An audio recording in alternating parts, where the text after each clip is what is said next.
नमस्कार, मैं ममता पंकज। आप देख रहे हैं राजसत्ता एक्सप्रेस और राजसत्ता एक्सप्रेस के लीगल मैटर में बात करने जा रहे हैं अदालतों के द्वारा दिए जाने वाले फैसलों के बारे में। आजकल जिस तरह से अदालतों के द्वारा फैसले जो है दिए जा रहे हैं, जिस तरह से अदालतों में दलीलें रखी जा रही हैं, कहीं न कहीं अदालतों की इस जो है कार्यवाही के ऊपर जो है सवाल उठना लाज़मी है कि आखिर जुडिशरी को हो क्या गया है? आखिर इस तरह के फैसले क्यों जो है वो लिए जा रहे हैं? नाड़ा तोड़ने से लेकर पीड़िता को ही दोषी ठहराने तक रेप केस में जो है जजों की अजीब दलीलें सामने आ रही हैं। रेप मामलों को लेकर अगर बात करें तो पिछले कुछ समय में जिस तरह से अदालतों के फैसले सामने आए हैं, इन फैसलों ने पूरे देश में जो है हंगामा मचा दिया है। इलाहाबाद हाई कोर्ट की बात करें तो दो अलग-अलग मामलों में जिस तरह से जजों के द्वारा टिप्पणी जो है वो दी गई, उन टिप्पणी ने न सिर्फ कानूनी हलकों में बहस छेड़ दी है, बल्कि आम लोगों के मन में भी जो है सवाल पैदा कर दिए हैं। पहले मामले का ज़िक्र करें तो यहाँ पर जो है कहा गया कि किसी लड़की के प्राइवेट पार्ट को टच करना, पायजामे के नाड़े को तोड़ना जो है रेप के प्रयास के अंतर्गत जो है वो नहीं माना जाएगा। और ऐसे ही दूसरे मामले में कॉलेज छात्रा के साथ रेप के आरोपी को जमानत देते हुए जज ने कहा कि पीड़िता ने खुद मुसीबत को आमंत्रित किया। तो ये फैसले न सिर्फ चौंकाने वाले हैं, बल्कि ये भी सवाल उठाते हैं, क्या न्यायपालिका अब पीड़ितों को जो है वो दोष देने की राह पर चल पड़ी है? और ऐसे फैसलों से अपराधियों का जो है मनोबल बढ़ेगा और पीड़िताओं को जो है कहा जा सकता है उनका भरोसा भी टूटेगा और आने वाले दिनों में उन्हें जो है अगर उनके साथ में कोई अपराध होगा तो कोर्ट कचहरी जाने से पहले वो 10 बार सोचेंगे कि वो जाए या ना जाए। क्योंकि इस तरह के फैसले जो है कहीं न कहीं उनका आत्मविश्वास तोड़ने का काम करते हैं। तो इनको जो है वो जानने की कोशिश करते हैं कि आखिर क्या जो है मामले थे और इसमें क्या फैसले दिए गए। तो पहले जो है मामले की बात करें तो नाड़ा तोड़ना रेप का प्रयास जो है वो अदालत ने नहीं माना। 2021 में उत्तर प्रदेश के कासगंज में एक नाबालिग लड़की के साथ छेड़छाड़ का मामला जो है वो सामने आया था, जिसमें जो है वो शिकायत की गई थी और शिकायत के मुताबिक पवन और आकाश नाम के 2 आरोपी थे, जिसने लड़की को जो है वो लिफ्ट देने के बहाने वो अपने साथ ले गए थे और उन्होंने जो है उसके प्राइवेट पार्ट को टच किया और उसके पायजामे के नाड़े को जो है उन्होंने तोड़ा। इसके साथ ही साथ उन्होंने उसको पुल के नीचे जो है खींचने का प्रयास भी किया। वहाँ पर राहगीर आ गए जिसके चलते वो उसको छोड़कर चले गए। निचली अदालत ने इसे रेप का प्रयास माना था और आईपीसी की धारा 376 और पॉस्को एक्ट की धारा 18 के तहत मुकदमा चलाने का जो है आदेश भी दिया गया था। लेकिन 17 मार्च 2025 को इलाहाबाद हाई कोर्ट के जस्टिस राम मनोहर नारायण मिश्रा ने जो है इस फैसले को पलट दिया और कोर्ट ने कहा कि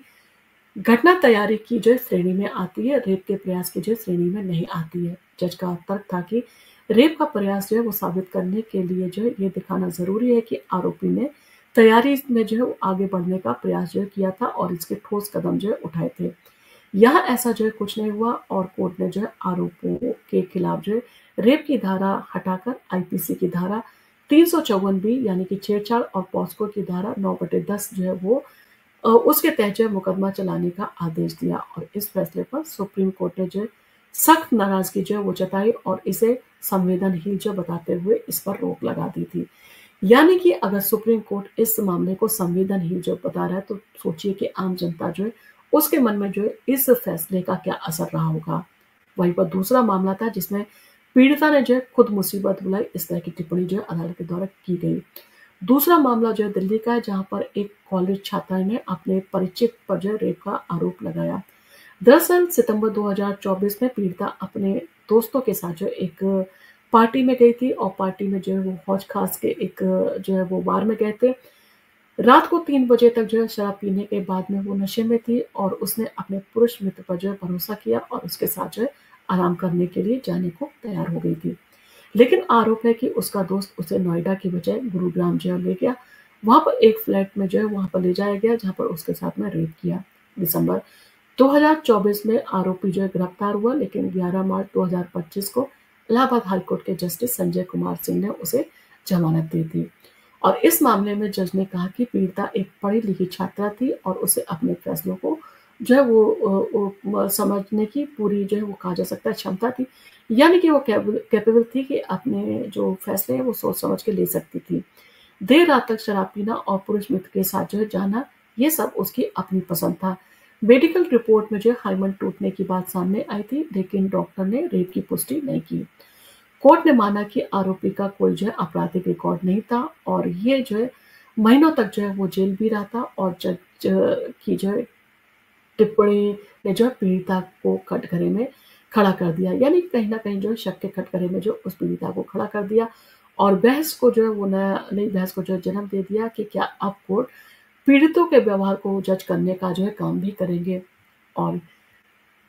क्या ये फैसले भविष्य में जो है खतरनाक साबित होते नज़र आ रहे हैं, क्योंकि हर किसी को जो है इन फैसलों के चलते जो है खतरा जो है साफ तौर पर नज़र आ रहा है आज के टाइम पे, जहाँ पर महिलाओं के खिलाफ अपराध दिन पे दिन जो बढ़ते जा रहे हैं। महिलाओं के खिलाफ होने वाले अपराधों का ग्राफ जो है लगातार बढ़ा है। वहीं पर अगर इस तरह के फैसले जो दिए जाते हैं तो कहीं न कहीं एक खतरे की जो है घंटी ये दिखाई दे रहे हैं। तो इन दोनों मामलों में न्यायपालिका के जो बीच जो है इन सारी चीज़ों को लेकर न्यायपालिका की सोच पर जो है ये सवाल उठाया है कि पहला मामला है कि रेप के प्रयास की परिभाषा को जो है वो कमज़ोर करता है। दूसरा, पीड़िता के चरित्र पर जो है उँगली उठाता है। कानूनी विशेषज्ञों का कहना है कि ऐसे फैसले भविष्य में जो है वो नज़ीर का काम कर सकते हैं और वकील इनका हवाला देकर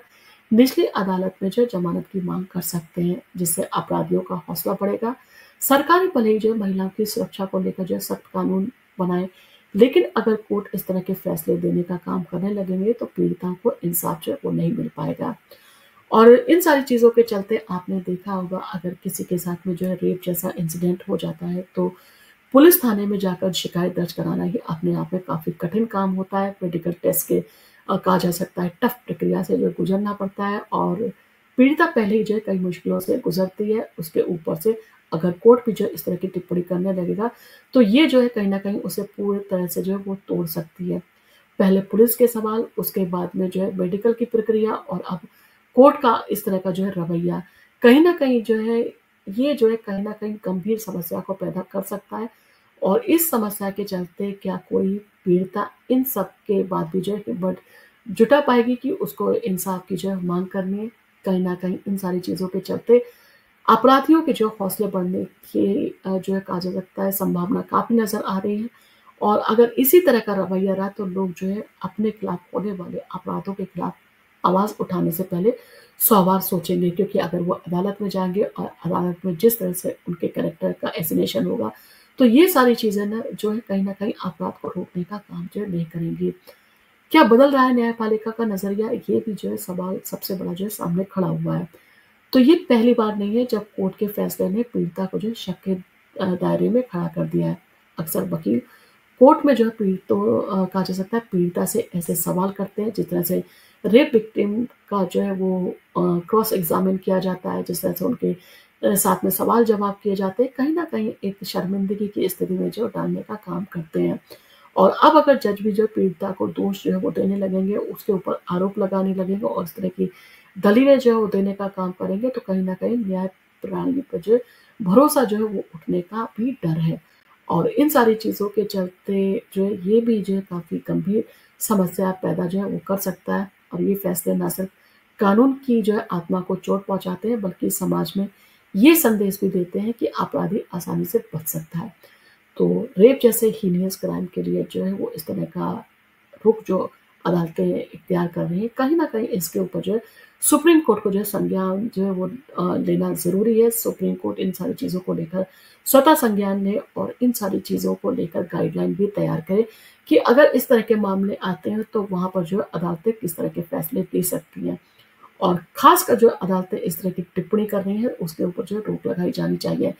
क्योंकि रेप एक ऐसा अपराध है जहाँ पर जो है कहा जा सकता है कि जो रेप की पीड़िता है, वो ताउम्र जो है इस दर्द को बर्दाश्त करती है। जब-जब जो उसे याद आती है, कहीं न कहीं उस याद के ज़रिए जो है वो फिर से जो है उस रेप के दर्द को जो है महसूस करती है। यानी कि अगर किसी का आप मर्डर कर देते हैं, वो आसान काम है। आपने किसी को मार दिया, वो दुनिया से चला गया, परंतु उसे जो है आप रोज़ जो दर्द में जो है वो नहीं देख रहे। परंतु रेप पीड़ित जो होता है, वो रोज़-रोज़ इस तरह के दर्द को जो है भोगता है। तो कहीं न कहीं इन सारी चीज़ों को लेकर जो अदालतों का रवैया सामने आ रहा है, जो फैसले सामने आ रहे हैं, कहीं न कहीं इस पर जो है सुप्रीम कोर्ट को जो है एक गाइडलाइन तैयार करने की ज़रूरत है। सुप्रीम कोर्ट को इन सारे मामलों को लेकर स्वतः संज्ञान जो है वो लेना चाहिए और इनको जो है गंभीरता से लेते हुए जो है अपना फैसला ज़रूर लेना चाहिए।